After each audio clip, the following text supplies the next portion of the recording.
welcome. I am Prachi Gupta. As the whole world battles the coronavirus pandemic, every single day is bringing in hope. Hope of a breakthrough. Hope of a new vaccine.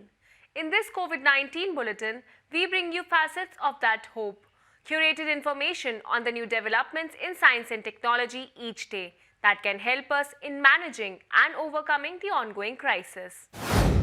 The National Centre for Biological Sciences, or NCBS, which is a part of Tata Institute of Fundamental Research, is working with the Institute for Stem Cell Science and Regenerative Medicine, or INSTEM, and Azim Premji Foundation to further increase the COVID-19 testing rates in the country.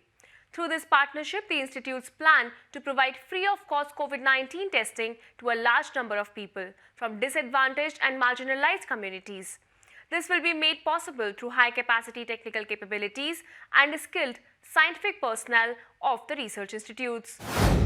CSIR's Karaikudi-based Central Electrochemical Research Institute, or CECRI, has developed various products, processes and technologies to battle COVID-19. One of these is the technology for the electrochemical synthesis of hypochlorite, a disinfectant. Hypochlorite is a chemical which is used in disinfecting bacteria and viruses from the surfaces, and therefore its demand has increased in current times. For large-scale production of hypochlorite, the institute will be transferring its technology to an interested MSME. This will ensure the wider deployment of this disinfectant to sanitize public places and hospitals.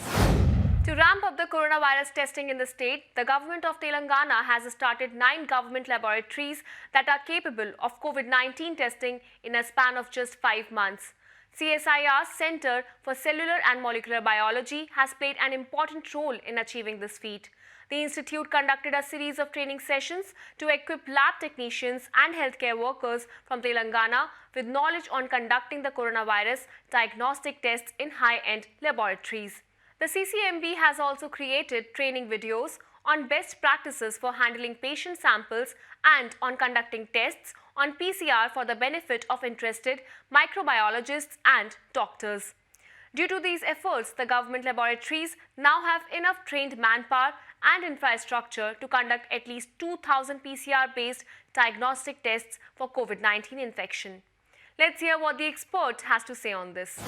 First thing we did was to initiate training for the healthcare workers who were going to do testing in those 5 medical colleges, and 5 individuals from each were brought to CCMB in batches and given training of biosafety, and then how to isolate RNA, then convert in DNA into RT-PCR. What is the method for diagnostics even now?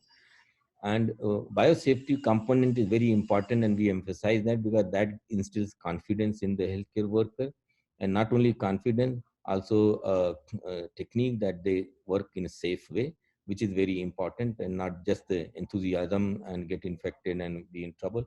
So and because they are the people who are going and working in the medical schools, that is very helpful because they can teach others, and that way expand this trained and confident what we call as the frontline barriers of this major problem.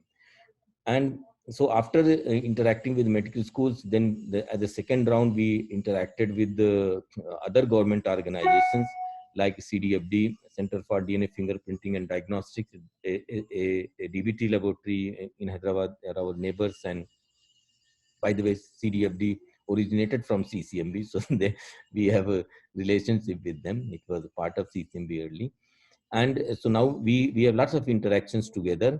And they came to and saw our facility setup. We went there and helped them setting up the viral testing facility, trained their people, and similarly IICT and Central University and some other organizations, we trained them and helped them setting up this facility. So most of these are not, I will not say virology lab, but they can handle virus and do testing in a safe and efficient manner.